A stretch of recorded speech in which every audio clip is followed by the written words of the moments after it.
Smile. Don't smile. Jackass. Good general tone and musculature. Report those compliments to your ass before it gets so big it forms its own website. Bring It On is a 2000 American teen cheerleading comedy film directed by Peyton Reed, starring Kirsten Dunst, Elijah Dushku, Jesse Bradford, Gabrielle Union, and more. Let's take a quick look. Let's hear it for the 5-time national cheerleading champions, the Mighty Toros!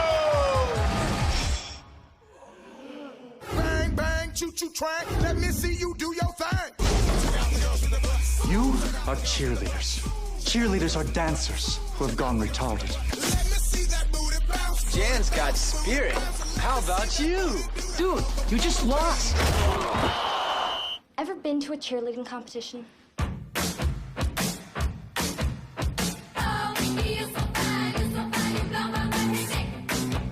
We're the best. We have fun, we work hard, and we win national championships. We have a problem. About what? You ripped off those cheers. We've had the best squad around for years, but no one's been able to see what we can do. We're in trouble. But you better believe all that's gonna change this year. I swear I had no idea. Do you think a white girl came up with those moves? This isn't about cheating. This is about winning. Can we just beat these Buffies down so I can go home? We might have to have a rumble. I'll take out Famous Losers for $200. Shut up, moron! You wanna make it right? Then when you go to nationals, bring it. That way, when we beat you, we'll know it's because we're better. I'll bring it. Don't worry. Come on, let's go get it on. We need a new routine, something amazing and fresh. We've been saying we're the best. Now it's time to put up or shut up. Let's do this.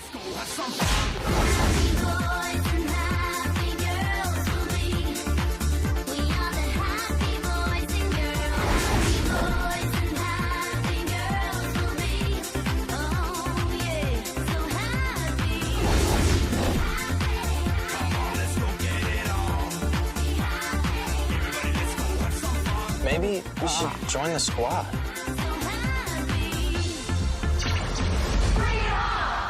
Welcome back to the Cult of Films. I'm John, the host, and we are bringing you another episode, this time with a returning guest for the very first time on this show, but not a stranger to the channel. I am so pleased to welcome back Jay from ClassicFlix and Trexpertise. Thank you so much for joining us again. Like, totally right on, dude. Rah, rah, rah. Let's cheerlead. Be aggressive, be aggressive. I'm sure there is some kind of ironic joke here that two, pre-middle-aged white males are talking about a cheerleading movie, but why are we talking about this film, Jay? Because it's extremely intellectual and its reverence to pop culture and society at large. It's got cheerleaders in it, dude. It's pretty smart, actually, especially for those early 2000 teen comedies. I like it a lot. I've seen it a bunch of times. The message of this actually, first off, this actually has a message.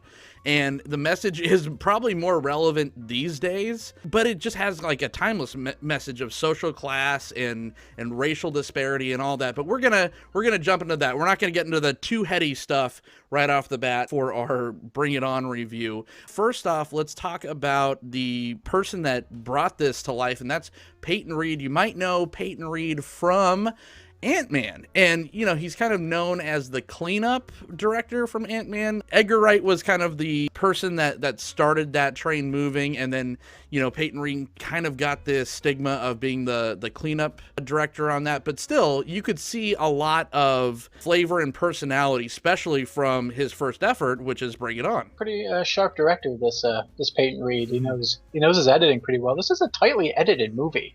Yes. There's one sequence in particular when they're doing the montage of like, let's make an original cheer, and they cut between like old musicals and them trying them out, and it's pretty sharp editing. Absolutely. This is from an editor.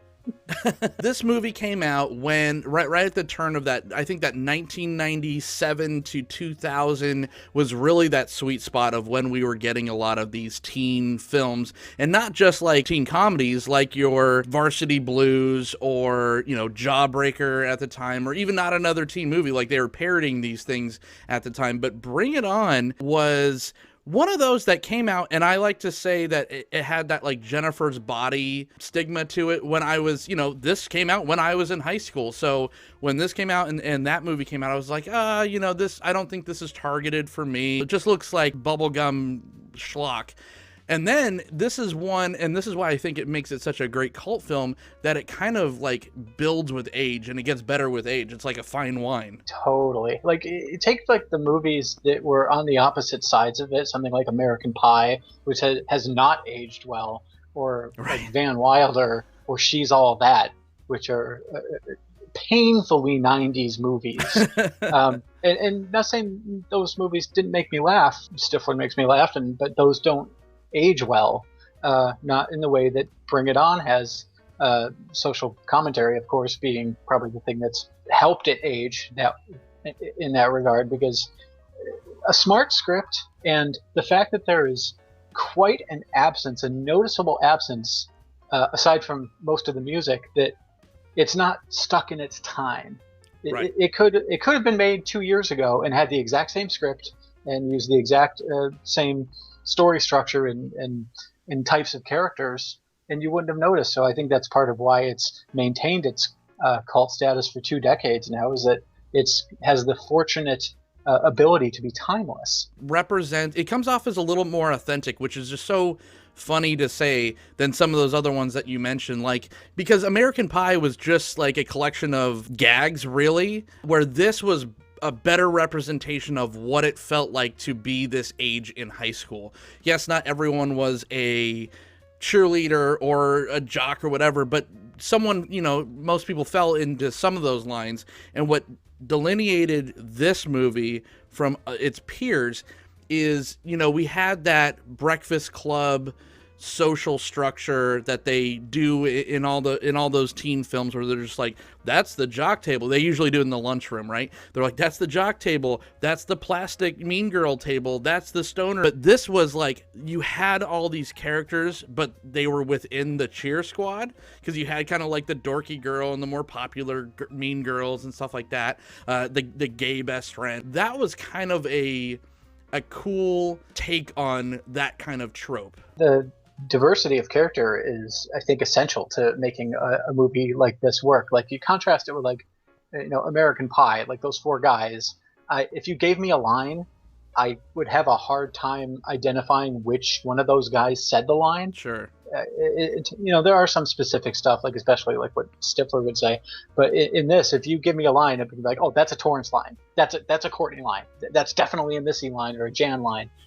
So diversity of not just like who the characters are, but what they do is important. And I love the fact that they take the stereotypical cheerleader Carver and they cripple her in the first 10 minutes of the movie. Right. She's the perkiest, she's the most athletic, she's the most upbeat, like, yay, come on, let's cheer. Like, Carver, can you cradle out? You bet I can. Even when she's wounded, she's still like, don't worry, guys, I'll be back tomorrow. And they cripple her and they get her out of the way. And they let you know that these cheerleaders are deeper, so to speak, than what you're used to seeing cheerleaders be in movies. They have personalities, they have flaws, especially Torrance, who starts off not the best captain in the world. Right. Like, during the opening credits is when you know that you're in for something a little bit different, because it has that almost like Sam Mendes American Beauty type of dream sequence in the beginning. Like the introduction to everyone, you're just like, wait a minute. It's a musical number. Yeah, this is a little smarter than what I thought I was getting into. Their intros, especially like Big Red, you know who Big Red is the minute she opens her mouth.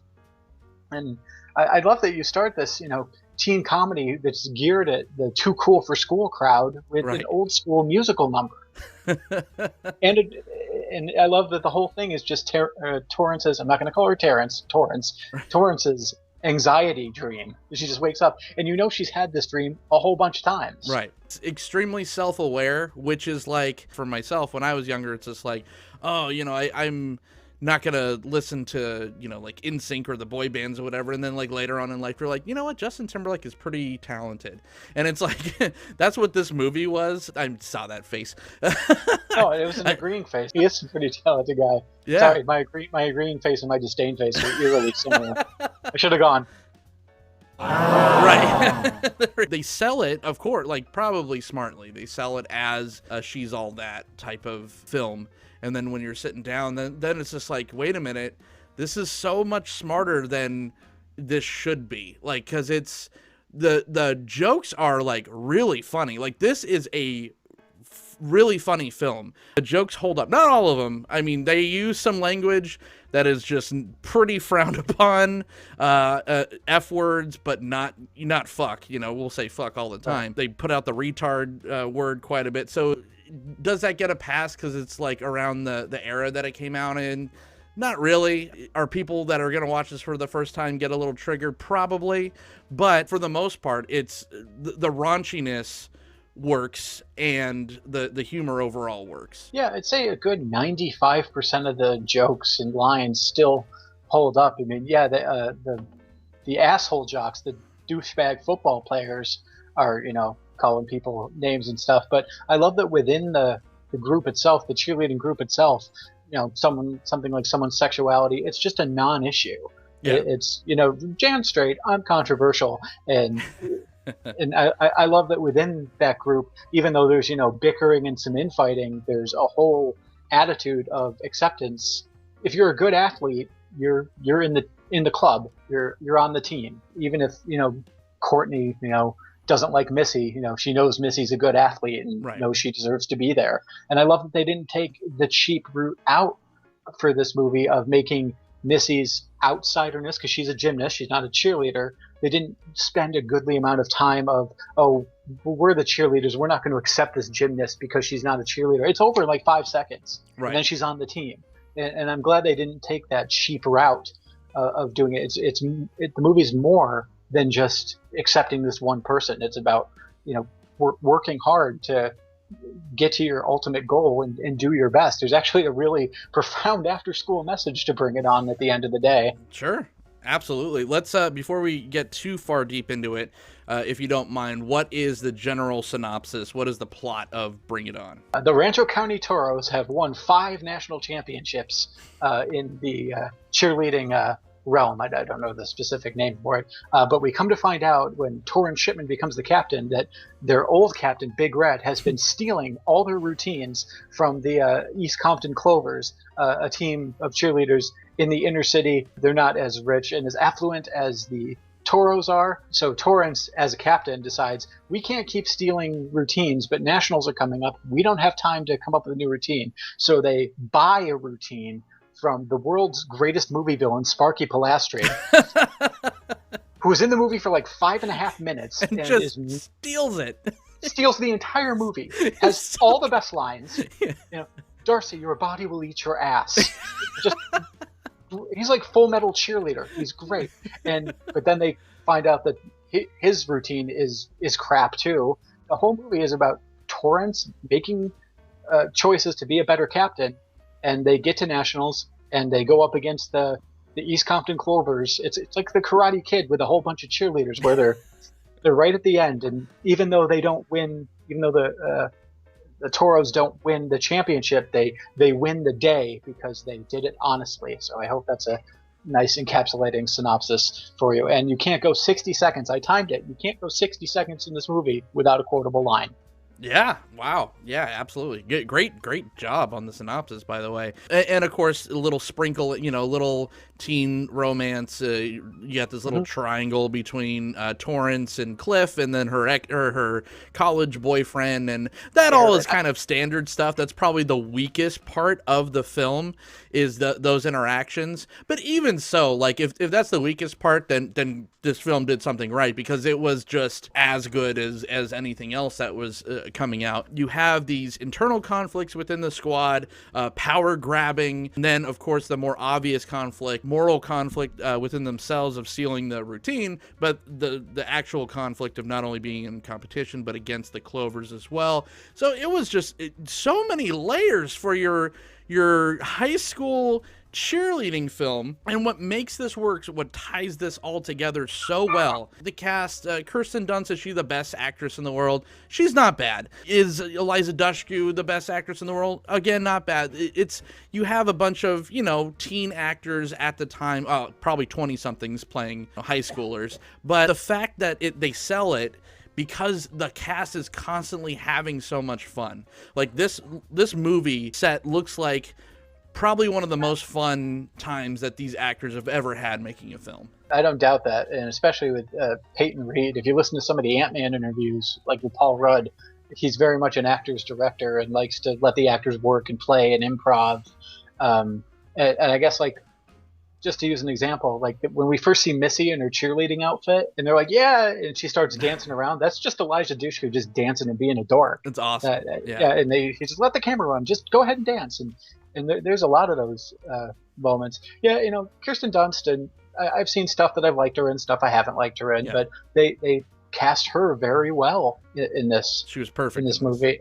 In Jesse Bradford, he should have been a bigger star. He seemed like a pretty cool guy, a good cast. And I love the actors that play Torrance's parents, because in the hands of lesser actors, those throwaway parent lines that they have would have just hit the ground. But like the first line out of Torrance's dad is, "Oh look, it's Aaron," and the subtext of that is, "This friggin' guy again." Yeah, because I love Aaron. But, hey guys, can I help? You know, and he's just such a douche, and your dad totally knows it. He's so hard to look at. That guy, he was cracking me up just like whenever he's just on screen, because he's like so dopey looking. His like eyebrows are perfectly shaped, and just the way he talks, it's constant like he talks to her like she's a 2-year-old, and you just love to hate this guy. But it just makes me like feel bad for him in like real life, because I'm just like, oh man, he's either a great actor or I just feel bad that he just has this face that I want to punch. But oh yeah, I love, my favorite bit in the whole movie is right at the beginning when he goes, "I got the door tour," but then you hear some kid off in the distance, this kid off screen going, "What up, Aaron?" He goes, "What up, man?" Yeah. Who the hell is that kid? Yeah. But like even in the scene, like where I said it's so self-aware, it's so infectious that even like a more cheesy scene in the context of the film of her listening to that song that Cliff makes her in like the mixtape, and it's just like it asks a lot from the audience, right? It's just like a tight shot on Kirsten Dunst, and then you could just see her like get more excited and just kind of like let it go, and then just like full on just go into this crazed dance with pom-poms. That's kind of how I felt as an audience member, or I'm just like, oh god, this is kind of cringy. Oh god, and then like the more we stayed out, I'm like, you know what, fuck it, I'm totally into this. She totally commits, and I suppose if there's one thing that dates the movie, it's the mixtape. But everyone's committing, and you know, as I've directed actors on stage, and I can tell when they're phoning it in, and everyone was having fun here. Yeah. So even a scene like that, where it's just like, Kirsten, just get up and dance like a dork, and she totally does it. Yeah, unabashedly. Like props to her for that, and just the performances themselves when they're doing actual like stunt work and all that, and it's probably a lot of it's clever editing, and it's not like Kirsten Dunst doing like back handsprings and stuff, but it's really cool. Like the choreography in this is great. We mentioned the opening dream sequence, which is fantastic. You mentioned the other montage, which is cool, all the way to the Mickey, you know, "Hey Mickey" scene at the end credits is so fabulous. Like you're just having fun from credits to credits.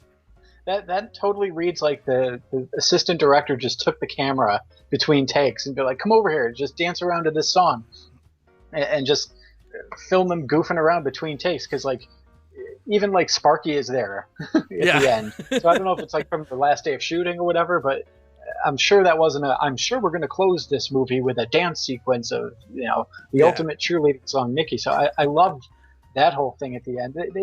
They made sure that actors having fun, even like in unscripted moments, got captured on film. I think that's a Peyton Reed trait, and it translates to Ant-Man and Ant-Man and the Wasp too, because and I think this was Peyton Reed's first film. Yes, first feature. Yeah, first feature. Great job for a first film. And you mentioned the soundtrack, and that just brought me back, because I'm sorry, but they were all bangers, man. You had Mess, you had Sum 41, you had Zebra Head, of all people, for a very split second when she goes to his dorm room and she catches him cheating. I'm just like, oh my God, this is literally like I just put myself in my pimply ass, 17-year-old self again, back in Vegas at the House of Blues when Zebra Head's throwing 49-cent Burger King cheeseburgers in the audience. It was just...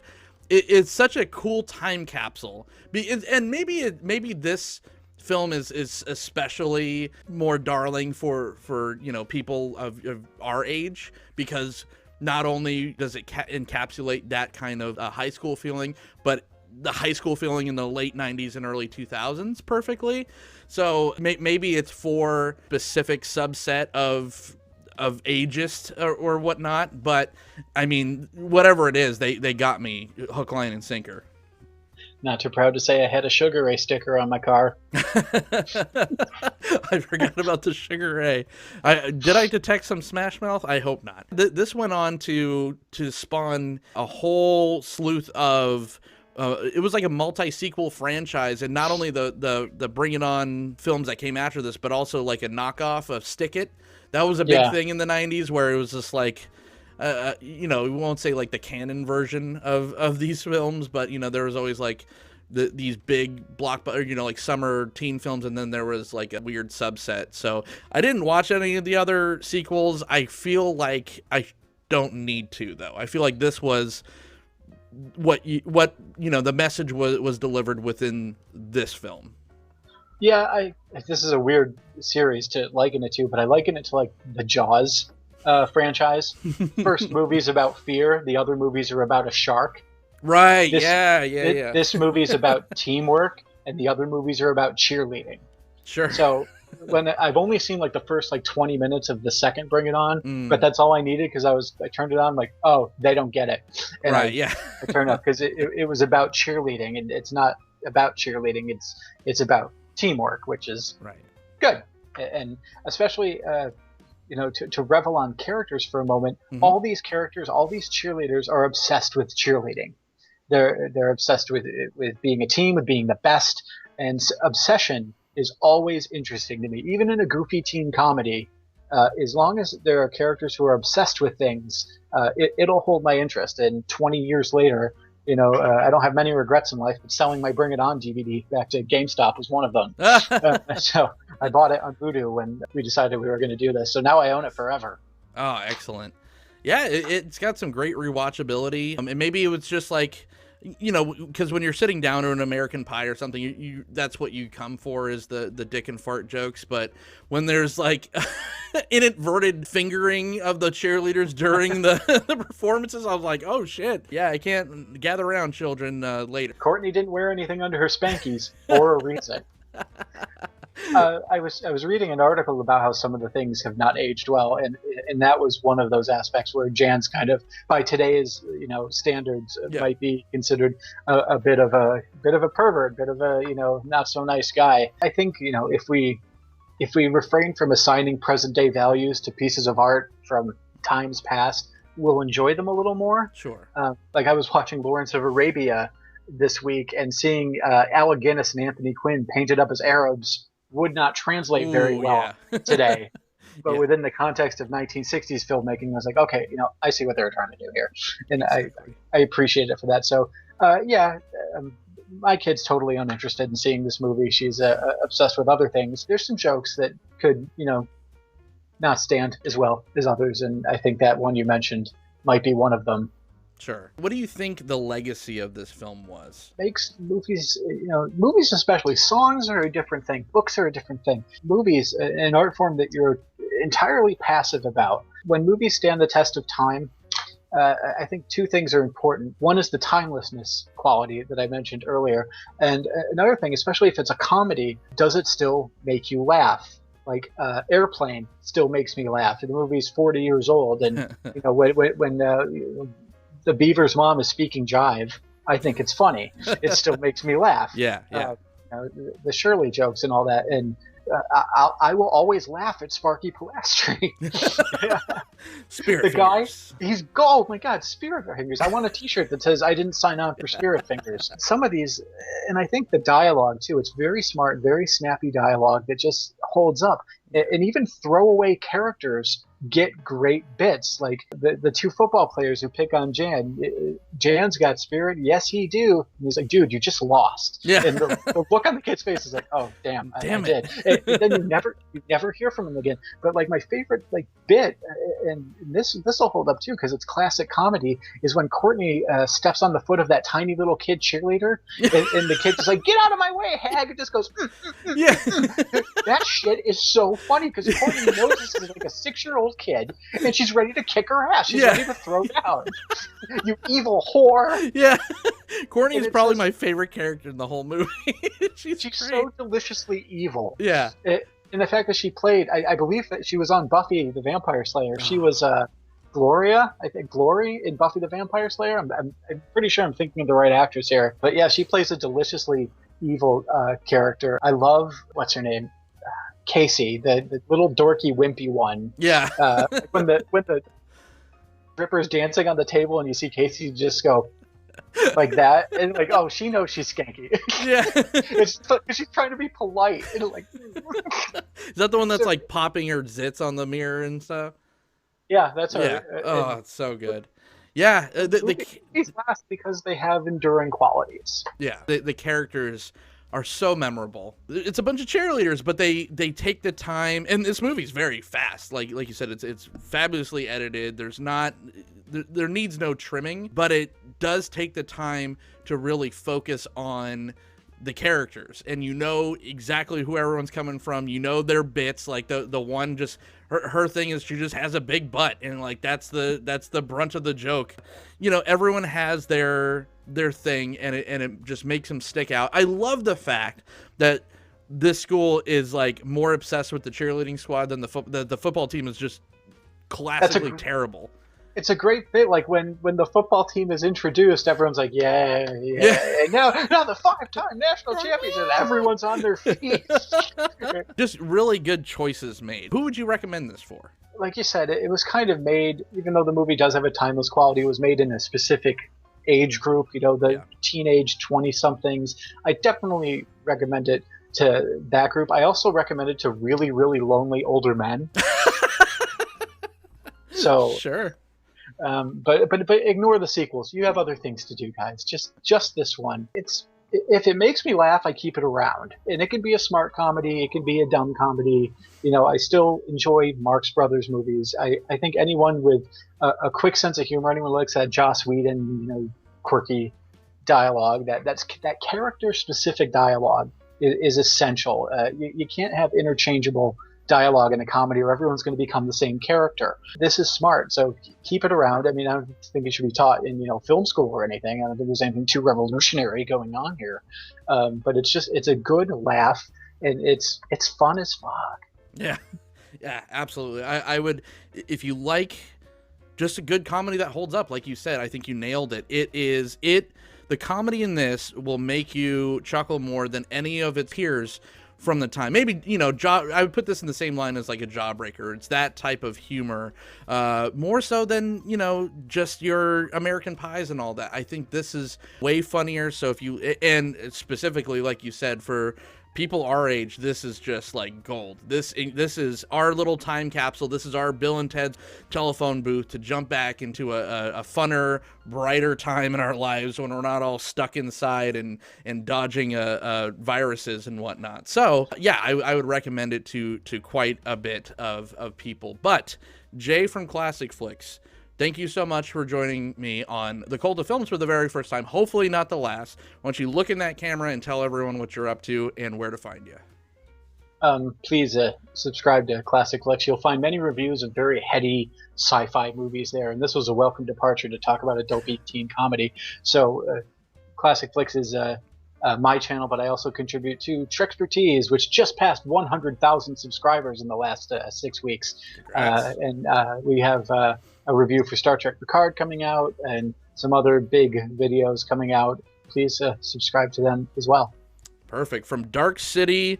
I talked Dark City with this man. Now we're talking about Bring It On. It's Jay is very diverse if you want to talk film with him. So it's just such an honor every time we get to sit down and talk. If you like this, go ahead and do all the YouTube things, hit the thumbs up, subscribe, blah, blah, blah. If you want to listen to this on podcast form, I'm working on getting those all up there on iTunes, Spotify, all that stuff.